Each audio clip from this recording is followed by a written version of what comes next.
Elon is quickly becoming the most powerful human on Earth. I'm not sure about that. You don't think he is? Well, he doesn't have the nukes, so. Nukes. Yeah, there's different definitions and perspectives on power, right?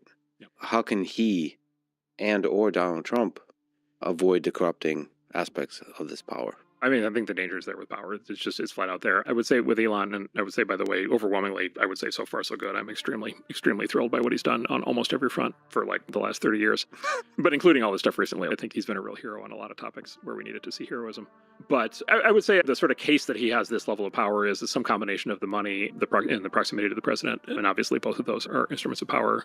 The counter argument to that is, I do think a lot of how Elon is causing change in the world right now. I mean, there's the companies he's running directly where I think he's doing very well, and we're investors in multiple of them and doing very well. But I think like a lot of the stuff that gets people mad at him is like it's the social and political stuff, and it's it's his statements, and then it's the downstream effects of his statements. So like for example, it's for the last couple of weeks it's been him kind of weighing in on this rape gang scandal, this organized child rape thing in the UK. And, it's actually a preference cascade. It's one of these things where people knew there was a problem. They weren't willing to talk about it.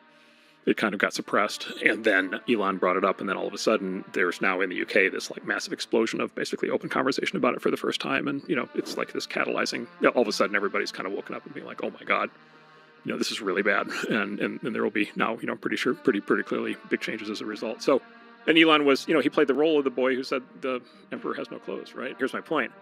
Like, he said it about something that was true, right? And so had he said it about something that was false, he would get no credit for it. He wouldn't deserve any credit for it.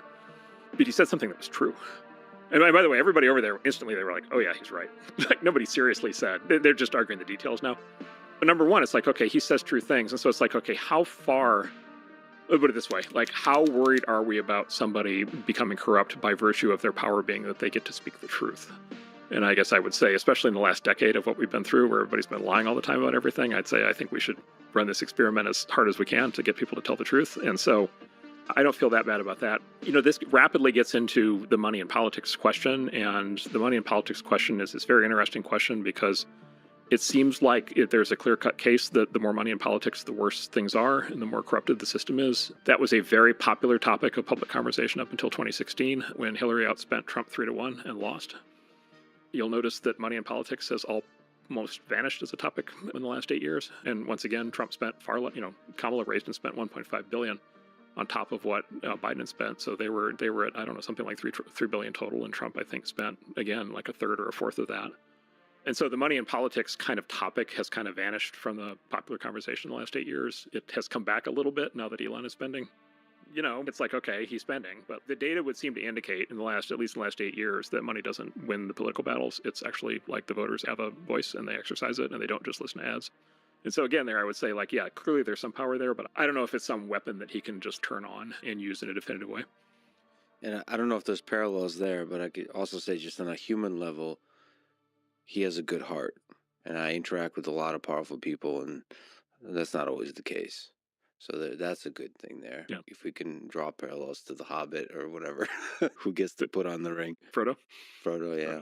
Yeah, well, I mean, maybe one of the lessons of Lord of the Rings, right, is even Frodo would have been, corrupted, right? But nevertheless, you had somebody who could do what it took at the time. The thing that I find just so amazing about the Elon phenomenon and all the critiques is, the one thing that everybody in our societies universally agrees on because of our post-Christian egalitarian. So, we live in sort of this post-secularized Christian context in the West now, and it's, we consider Christianity kind of backwards, but we still believe essentially all the same things. We just dress them up in sort of fake science. The one thing that we're all taught is that the best people in the world are the people who care about all of humanity, right? And we venerate, all of our figures are people who care about all of, Jesus cared about all of humanity, Gandhi cared about all of humanity, Martin Luther King cared about all of humanity. Like, it's the person who cares the most about everybody. And with Elon, you have a guy who literally, he talks about this constantly, and he talks about exactly the same in private. He is operating on behalf of all of humanity to try to get us to, he goes through to get us to be multiplanetary civilization so that we can survive a strike on any one planet, so that we can extend the light of human consciousness into the world and, into the universe. And literally the critique is, yeah, we want you to care about all of humanity, but not like that. Yeah. All the critics, all the surface turmoil of the critics will be forgotten. Yeah, I think that's clear. You said that we always end up being ruled by the elites of some kind. Can you explain this law, this idea? So this comes from a Italian political philosopher from about 100 years ago named Robert Michels. Or Michaels, and then I learned about it through a famous book on politics, probably the best book on politics written in the 20th century, called The Machiavellians by this guy, James Burnham, who has had a big impact on me. But in The Machiavellians, he resurrects what he calls this sort of Italian realist school of political philosophy from the 10s and 20s. And these were people, to be clear, this was not like a Mussolini thing. These were people who were trying to understand the actual mechanics of how politics actually works. So to get to the actual sort of mechanical substance of like how the political machine operates. And this guy Michel had this concept he ended up with called the iron law of oligarchy. So basically in classic political theory, there's basically three forms of government at core. There's democracy, which is rule of the many. There's oligarchy, which is rule of the few. And there's monarchy, which is rule of the one. And you can just use that as a general framework of any government you're going to be under is going to be one of those. Just a mechanical observation. Without even saying which one's good or bad, just a structural observation. And so the question that Michel's asked was, like, is there such a thing as democracy? Like, is there actually such a thing as democracy? Is there ever actually, like, direct government? And what he did was he mounted this sort of incredible historical exploration of whether democracies had ever existed in the world. And the answer basically is almost never. The other thing he did was he sought out the most democratic private organization in the world that he could find at that point, which he concluded was some basically communist German auto workers union that was wholly devoted to the workers of the world uniting back when that was like the hot thing. And he went in there and he's like, okay, this is the organization out of all organizations on planet Earth that must be operating as a direct democracy. And he went in there and he's like, oh, nope, there's a leadership class. You know, there's like 6 guys at the top and they control everything. And they lead the rest of the membership along, you know, by the nose, which is, of course, the story of every union. The story of every union is always the story of, you know, there's a Jimmy Hoffa in there, you know, kind of running the thing. You know, we just saw that with the dock workers union, right? Like, you know, there's a guy and he's in charge. And by the way, the number 2 is his son. Right? Like, that's not like a, you know, an accident, right? So the iron law of oligarchy basically says democracy is fake. There's always a ruling class. There's always a ruling elite structurally. And he said the reason for that is because the masses can't organize, right? What's the fundamental problem? Whether the mass is 25,000 people in a union or 250 million people in a country, the masses can't organize. The majority cannot organize. Only a minority can organize. And to be effective in politics, you must organize. And therefore, every political structure in human history has been some form of a small organized elite ruling a large and dispersed majority. Every single one. The Greeks and the Florentines had brief experiments in direct democracy, and they were total disasters. In Florence, I forget the name of it, it was called like the Workers' Revolt or something like that. There was like a 2-year period where they basically experimented with direct democracy during the Renaissance, and it was a complete disaster. And they never tried it again. In the state of California, we have our own experiment on this, which is the proposition system, which is an overlay on top of the legislature. And anybody who looks at it for 2 seconds concludes it's been a complete disaster. It's just a catastrophe, and it's caused enormous damage to the state. And so basically the presumption that we are in a democracy is just sort of by definition fake. Now, good news for the U.S., it turns out the founders understood this. And so, of course, they didn't give us a direct democracy. They gave us a representative democracy, right? And so they built the oligarchy into the system in the form of Congress and the executive branch and the judicial branch. But so anyway, as a consequence, democracy is always and everywhere fake. There is always a ruling elite. And basically the lesson of the Machiavellians is you can deny that if you want, but you're fooling yourself. The way to actually think about how to make a system work and maintain any sort of shred of freedom is to actually understand that that is actually what's happening. And lucky for us, the founders saw this and figured out a way to, given that there's going to be a ruling elite, how to create a balance of power among that elite so it doesn't get out of hand. And it was very clever, right? And, you know, some of this was based on earlier experiments. Some of this, by the way, you know, these were very, very smart people, right? And so they knew tremendous amounts of like Greek and Roman history. They knew the Renaissance history. You know, the Federalist Papers argued this at great length. You can read it all. They ran one of the best seminars in world history trying to figure this out. And they thought through it very carefully. I'll give you an example which continues to be a hot topic. So one way they did it is through the 3 branches of government, right? Executive, legislative, and judicial, sort of balance of powers. But the other way they did it was echoing what had been done earlier in the UK Parliament. They created the 2 different bodies of the legislature, right? And so the House and the Senate, as you know, the House is apportioned on the basis of population and the Senate is not. The small states have just as many senators as the big states.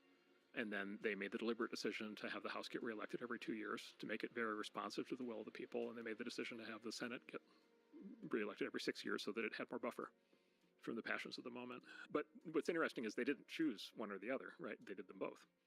And then to get legislation passed, you have to get through both of them. And so they built in like a second layer of checks and balances. And then there's 1,000 observations we could make about like how well the system is working today, and like how much does it live up to the ideal, and how much are we actually complying with the Constitution. And there's lots of open questions there. But this system has survived for coming on 250 years with a country that has been spectacularly successful, that I don't think any of us would trade this system for any other one. And so it's, one of the great all-time achievements.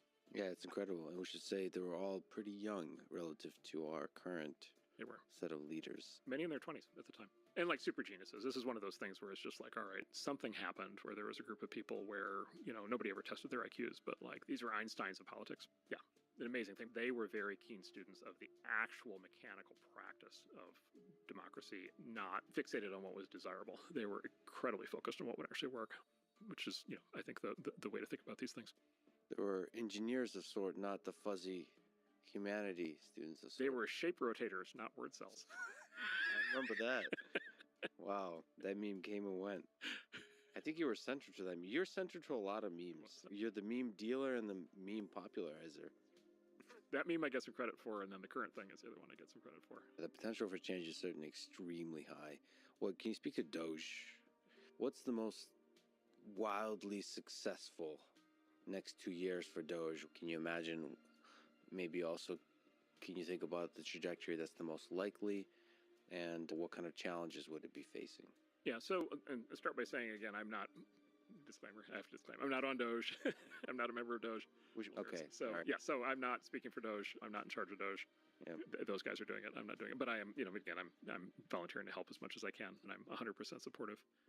So look, I think the way to think of, the basic outlines are in public, right? Which is it's a time limited, basically commission. It's not a formal government agency. It's a, time limited 18-month.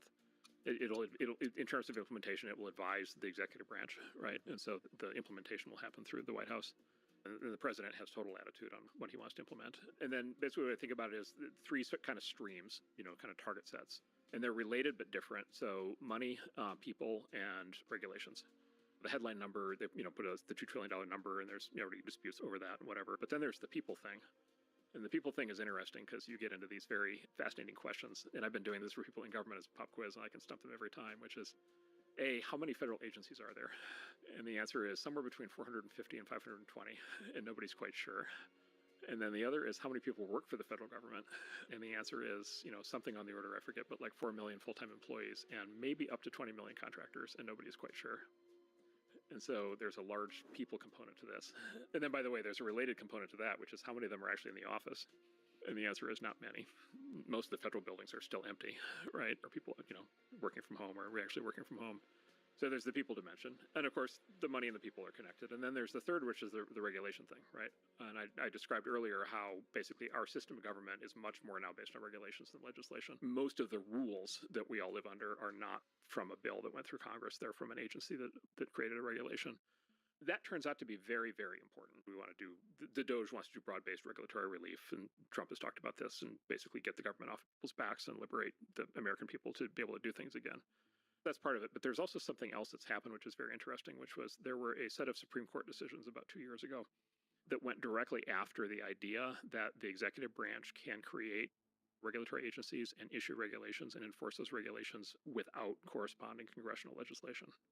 And most of the federal government that exists today, including most of the departments and most of the rules and most of the money and most of the people, most of it is not enforcing laws that Congress passed. Most of it is regulation. And the Supreme Court basically said large parts, large to maybe all of that regulation that did not directly result from a bill that went through Congress the way that the cartoon said that it should, may not actually be legal. Now, the previous White House, of course, was super in favor of big government. They had no desire to act. They did nothing based on this. They didn't, pull anything back in. But the new regime, if they choose to, could say, look, the thing that we're doing here is not, challenging the laws. We're actually complying with the Supreme Court decision that basically says we have to unwind a lot of this. And we have to unwind the regulations, which are no longer legal, constitutional. We have to unwind the spend, and we have to unwind the people. And so and that's how you get from, basically you connect the thread from the regulation part back to the money part, back to the people part. They have work going on all three of these threads. They have incredibly creative ideas on how to deal with this. I know lots of former government people who 100% of them are super cynical on this topic, and they're like, this is impossible. This can never possibly work. And I'm like, well, I can't tell you what the secret plans are, but blow my mind. Like, and all three of those, they have ideas that are really quite amazing, as you'd expect from the people involved. And so over the course of the next few months, that'll start to become visible. And then the final thing I would say is this is going to be very different than attempts like that. There have been other programs like this in the past. The Clinton-Gore administration had one, and then there were others before that. Reagan had one. The difference is this time there's social media. And so there has never been... It's interesting. One of the reasons people in Washington are so cynical is because they know all the bullshit. Like, they know all the bad spending and all the bad rules and all the, I mean, look, we're adding $1 trillion to the national debt every 100 days right now. And that's compounding, and it's now passing the size of the Defense Department budget. And it's compounding, and pretty soon it's going to be adding $1 trillion every 90 days. And then if this doesn't get fixed at some point, we enter a hyperinflationary spiral and we become Argentina or Brazil and kablooey, right? And so, everybody in DC knows that something has to be done. And then everybody in DC knows for a fact that it's impossible to do anything, right? They know the sheer impossibility of fixing it. But I think what they're not taking into account is these guys can do this in the full light of day, and they can do it on social media. They can completely bypass the press. They can completely bypass the cynicism. They can expose any element of unconstitutional or silly government spending. They can run victory laps every single day on what they're doing. They can bring the people into the process. And again, if you think about it, this goes back to our Machiavellian structure, which is, if you think about, again, you've got democracy, oligarchy, monarchy, rule of the many, rule of the few, rule of the one.